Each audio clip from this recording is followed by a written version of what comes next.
Okay, February 24th, as it's uh, about a little after 9 in the morning.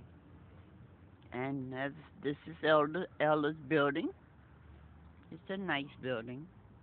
And you would not know that there are these multi-million dollars apartment and homes mixed in this area because it don't look like $1 million and $7 million apartments and homes, but they are in condominiums. That's a really nice apartment building. Well, condominium.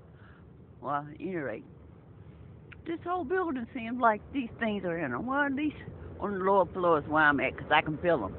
I can feel the energy weapons. But as I was showing you, you can see now they were outside. They disappear when I pull my phone out. But these things are close and they feeding off of not just me, and most of us think it's just energy weapons that they're using, but they are feeding off us. These witches, these demons are feeding off us. And I think I made a video yesterday about how they know I'm here in the neighborhood. I was walking past one, but I'll tell you that story when I get close to it. But I'm walking to the library this morning, and as I was talking to, I think one of the ladies yesterday, another target individual, you can't trust anybody in your family or friends, because even Ella is involved.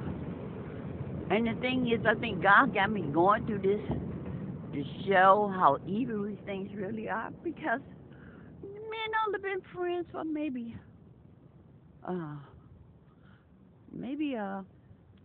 25, 30 years. And I would never suspect that she would do this, the things that she's doing. Now, at the place I've been staying lately since I've been put out of my apartment, as I said, everything is, everybody, they don't want you there, or they want you there because whoever's paying them to put you in their apartment is feeding off you so they can feed off you in this area, in any area. But they still act evil. They're still demonic in their behavior. Because I don't think I've told you since I've left my apartment, since I made that video, last video about me being illegally put in a mental hospital, how my cousin was acting, how evil she was, and she was feeding him. But then I stayed with somebody else who just taking my money and doing drugs, and I got wound up putting out of there because she called the police because I wouldn't give her any more money to do some more drugs. And even though I told the police that I gave her money for rent, they still put me out. And even though the law here says that they can't put you out, the person has to take you to court in order to get you out, especially if you pay rent.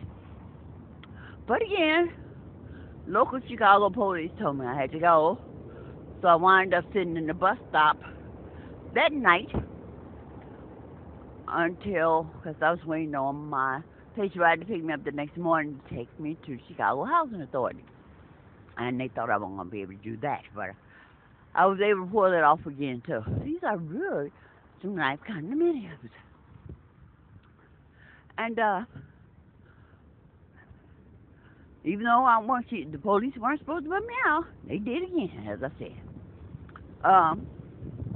Without my money. So she got almost $200 out of me, and I was there 3 days. I went that next morning because I didn't get all my things out of her place, and the police said that I couldn't do it. They couldn't. Oh, I think I had a video, but it hasn't been loaded. With the officers talking, telling me they can't have food items I can't get my things because they're not allowed to get me food items. I can't get food items. And we know that's ridiculous. Anything that you leave in a person's apartment and you want it, you're supposed to be able to get it. As I said, now I'm at Ellis, and you won't believe the things that she does. And the thing that even though I try to talk to her, that I wouldn't treat her that way if I was a guest in her house. But these things don't take responsibility for what they say or do to you, or say I'm sorry. And the thing is, this is her apartment. I call myself Sean. I appreciate her, and I really don't want to complain about people doing things for you like I tried to do with Gary. Oh, and again, the sign, and they put this up the day that I came in the neighborhood. Do you belong in this neighborhood? And what it say? And they try to act like it's just a coincidence. You don't belong in this neighborhood. Get out. Really. As I said, they put it up the day I came over here, moved in with Ella. But at any rate, they don't take responsibility for themselves. They don't think God has me seeing this, so this can be recorded. How evil and satanic this system has become. And these people that have this attitude, it was probably easy to take possession of them because their hearts are not right. There's no way that I've heard of possession of people and people being saved, but these people already had problems. They already were something like Gary. Gary has this money thing. It's greed thing. Oh, aren't these really some nice places? And when you have, and these are really nice condominiums where you can go and drive in right into your apartment. I used to look at the layout plans for apartments and houses years and years ago, and I really like these. You drive into your apartment, drive into your garage from the street in your apartment, and you got upstairs balconies. These are really nice, and they're probably laid out really nice on the inside. But the architecture here on this side of town is really amazing. And oh, what was it? Oh, even these people. Ella,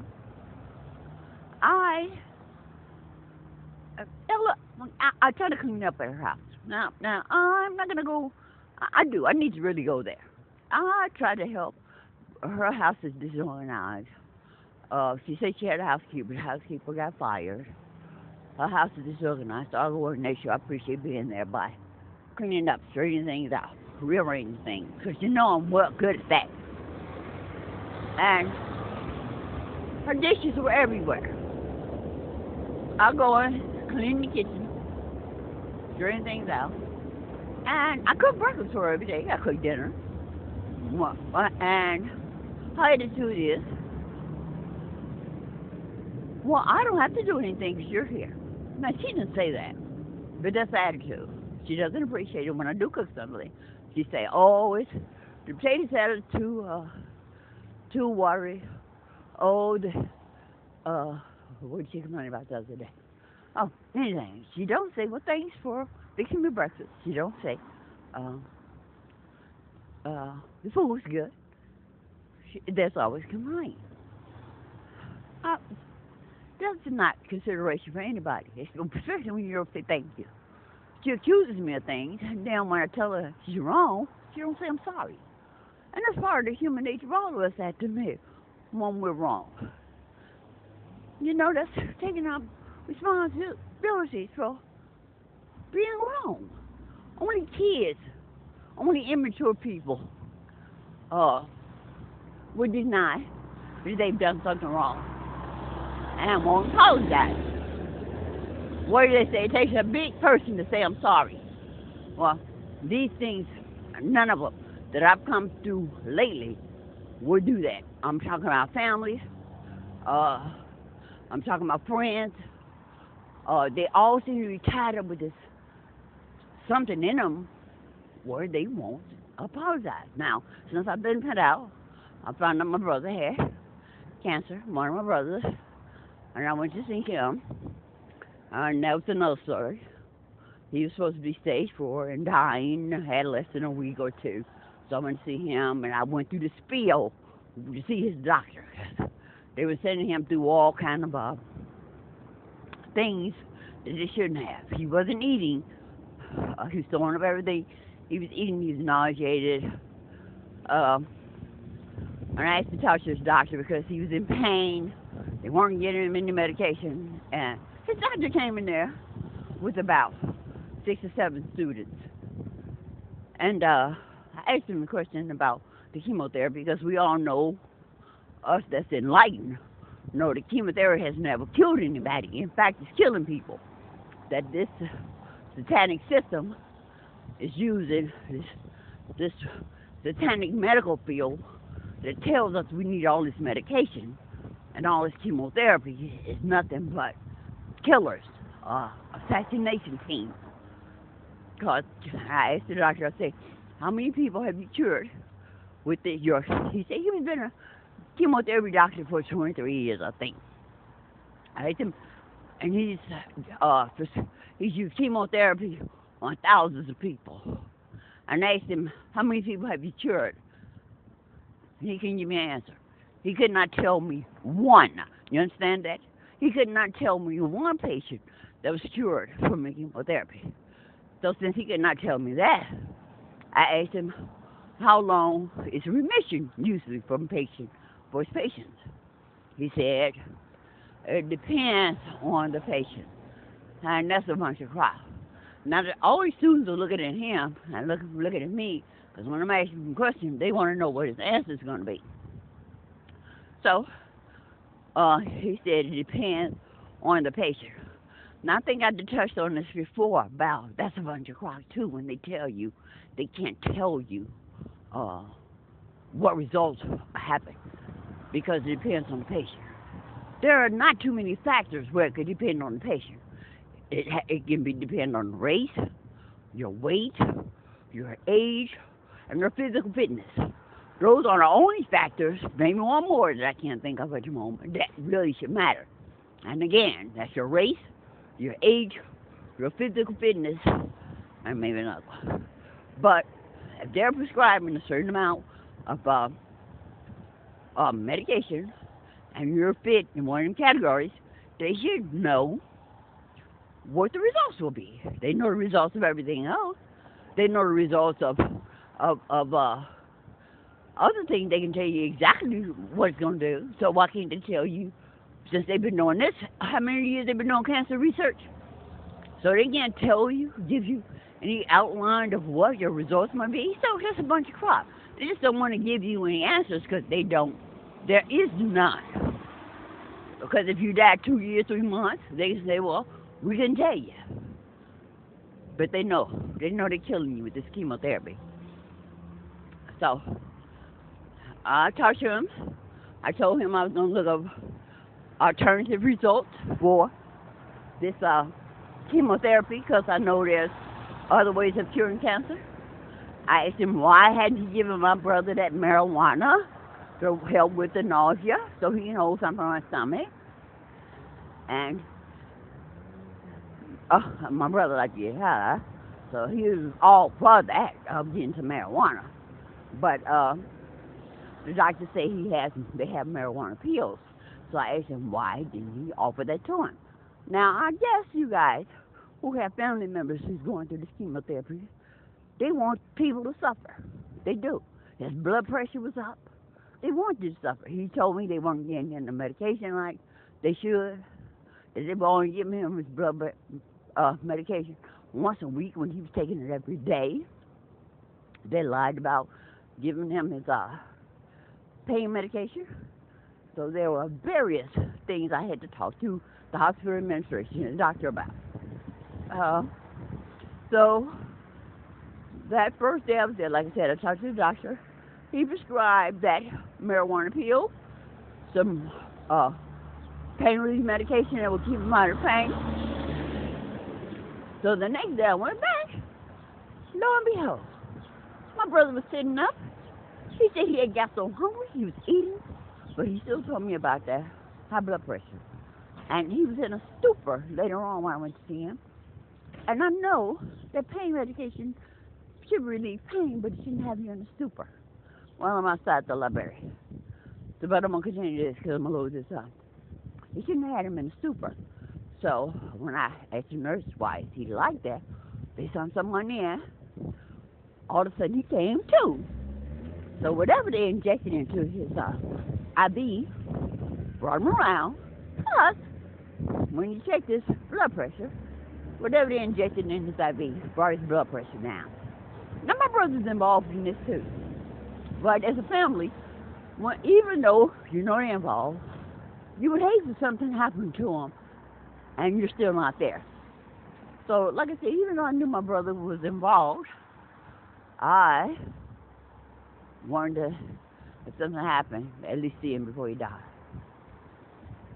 Now, let me tell you how messed up this is. I did all this stuff for him to make sure his doctors on the cases, nurses, and everybody, so he could eat, because he was out of, the doctor said, when I saw him the next time, the doctor said, oh, he was doing much, much better, and that he can go home. Isn't that something?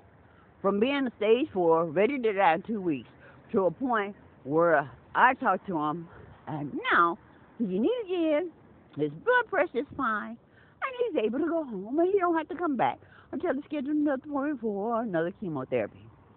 And we know what my brother did. He tried to set me up for somebody else to kill me too. Oh, this is a video, you guys, that I'm going to have to post. I got to go through all the videos that I haven't been able to post since I've been evicted from my apartment. And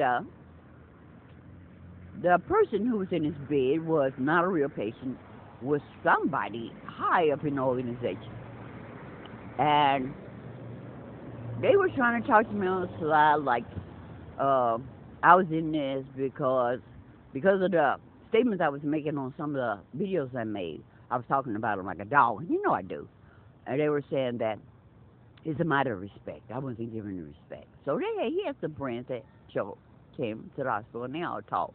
And as they said, how you want to respect somebody who's trying to take your life, who's talking to you? But even though they were talking about respect, and you know they know what they're doing. You know they know what's happening all the time. I was there, want to make it right. You know, if y'all want to forget, make it right. And they were talking, but the very next thing, they tried to pull a slick one, where I tried to have somebody assassinate me through the window. Now this is hard to believe, but I'm telling you people, this is a fact. And my brother say, oh, we're just gone, because I've been, that day I had been traveling the L, riding the L back and forth, because it's winter time here in Chicago. I've been riding the L back and forth, trying to keep warm. You know, so I had got there, and he said, I've been there all day, because as soon as the hospital opened up that morning, I came to, so I can get out the cold, so I came to the hospital that morning, and that was about 10, 11 o'clock. So I was there from 11 to 8, and for some reason, he said, don't worry about your phone. Put your phone over there, because they want my phone. They want that phone, this phone, and the other phone that I have. Put your phone over there, and go take a nap. But I noticed that the nurse came and flickered the light, looked out the window and flickered the light a couple of times. Now, God keeps me well aware of things that happen, and it's not a coincidence. So I was going to sit there to show that I wasn't worried, that God has my back, but for some reason, I had to go and check my phone. And when I went to, which was on the other side of the window where you couldn't get a shot in, And when I went to check my phone, my brother shook his head.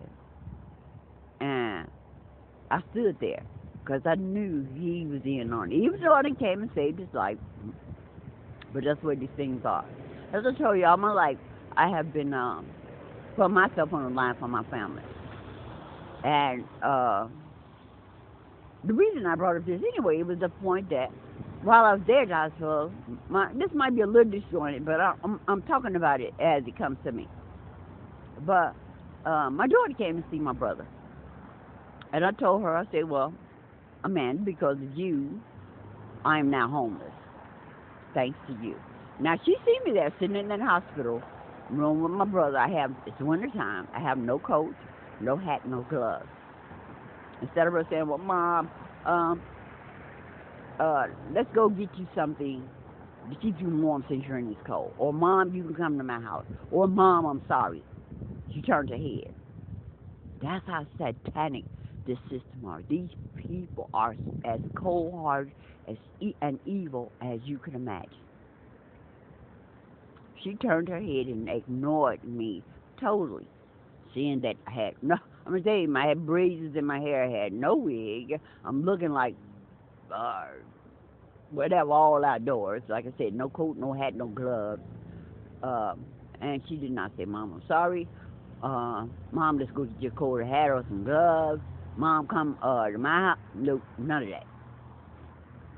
And Noah's the same way now. All these things seem to have this attitude that you are intruding. We only want what we want from you, whatever energy or whatever we can use to get with these devices. But otherwise, you don't mean anything to us. So, people, I don't know how many times I can stress this fact that you can't trust anyone. And it's amazing. I did show you the sign where it says, if you don't live in the neighborhood, get out.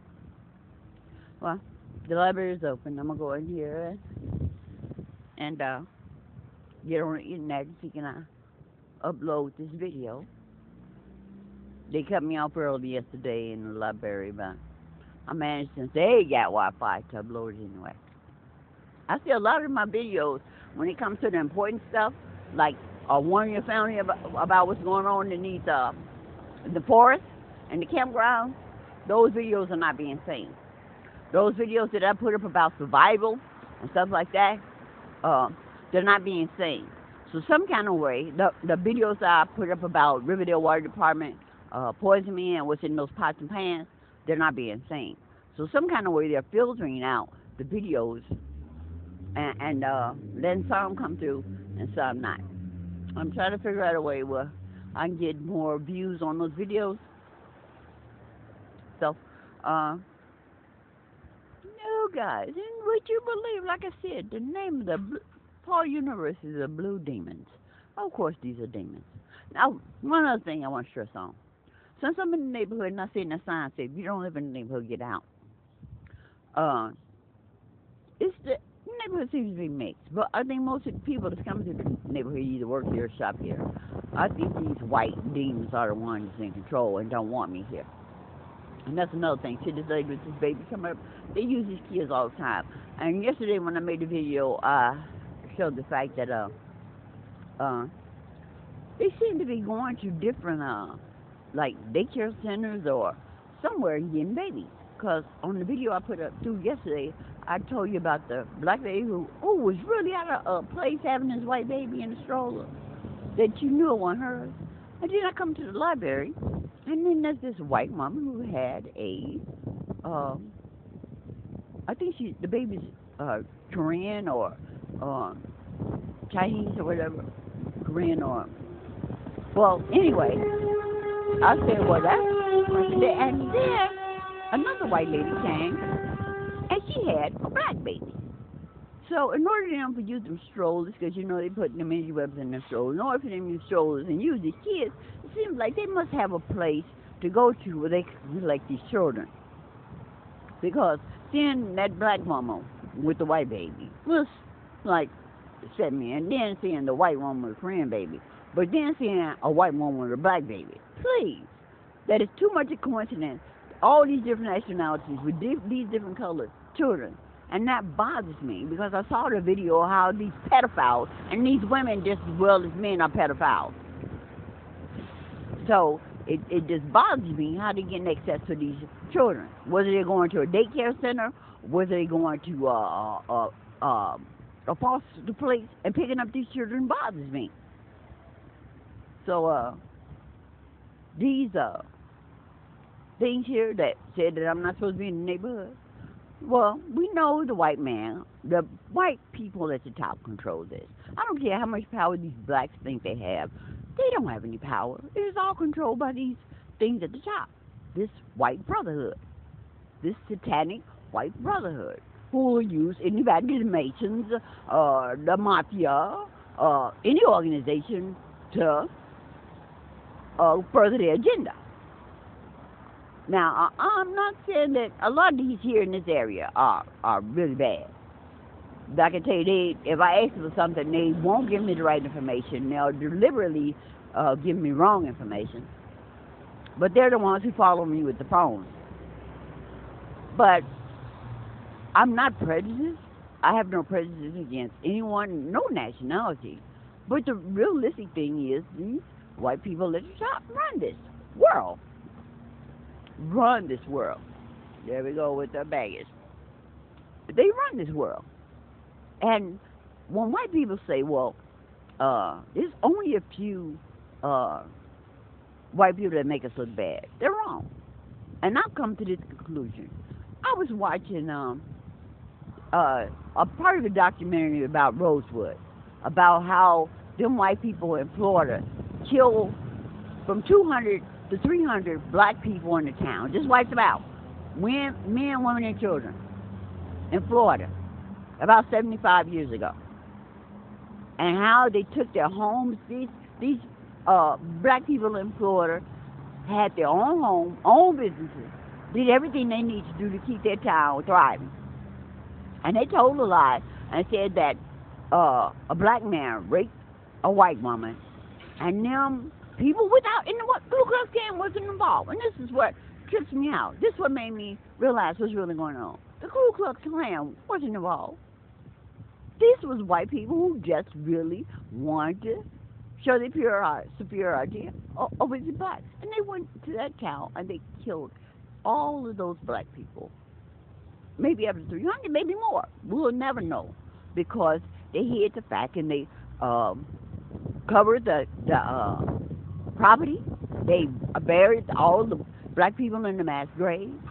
They destroyed the burning down buildings and everything, and they hid it. To this day, nobody knows where those black bodies are buried. But when I saw this, and I knew about Rosewood a long time ago, but I saw this again, and it happened 75 years ago, and we're still in the same situation we were 75 years ago. Isn't it amazing? So we were progressing. We still wouldn't have racism. Because when white people say, well, we don't think we're better than you, we like other nationalities, that it's only a few whites that's doing this. And if that's the case, you'd have got rid of them few whites a long time ago. Obviously, things are still happening because you're still allowing it to happen, white people, since you have the power. If you didn't think you were superior, you would have got rid of those bad apples a long time ago. Things would not still be happening where we're still stuck in the same situation where that prejudice thrives. Black people, black cops, white cops are still killing black people, and it's like it's news. It's been happening, lynching, slavery, all this time, hundreds of years ago. And you're still allowed it to happen. So 200, 300 years from now, we'll still have the prejudice because you people that's in power has did nothing to stop it. And you're the majority. You've done nothing to stop it. Don't say it's just a few bad eggs or apples. Of course it isn't. Because if you're the majority, how come that prejudice, that bias against blacks or other nationality has not been eliminated? Now, I'm not saying all whites are bad. There are. But even Gary Larry and Sharon on the Gary Larry show had that attitude that they were superior to me and other blacks and other nationalities. That God just put them here on this planet to make the rules and regulations. When Gary says, "Oh, well, Pearl, well, when we get this money, we're gonna help you out. We're gonna help you and other people." Why would God only pick white people to help out black people or other nationalities? Why doesn't this God, who I know loves me, be looking out for me and don't depend on no white man to take care of me? Since they haven't in all these years, since we still have this violence against blacks. So why would a God that loves everybody put authority in a white man's hand for him to let us take care of us when they haven't done right by us in all this time? And they're still killing people in other countries and trying to ruin and destroy their economy. Really? So, like I said, I'm not prejudiced. I knew, even in slavery days, and even in Rosewood, if it weren't for this white man who took these small black children and put them on a train and sent them out of town, they wouldn't have survived. There have always been whites who had good hearts and came and did things for us, even in slavery days, with the Underground Railroad and other stuff like that. They're very few and far between.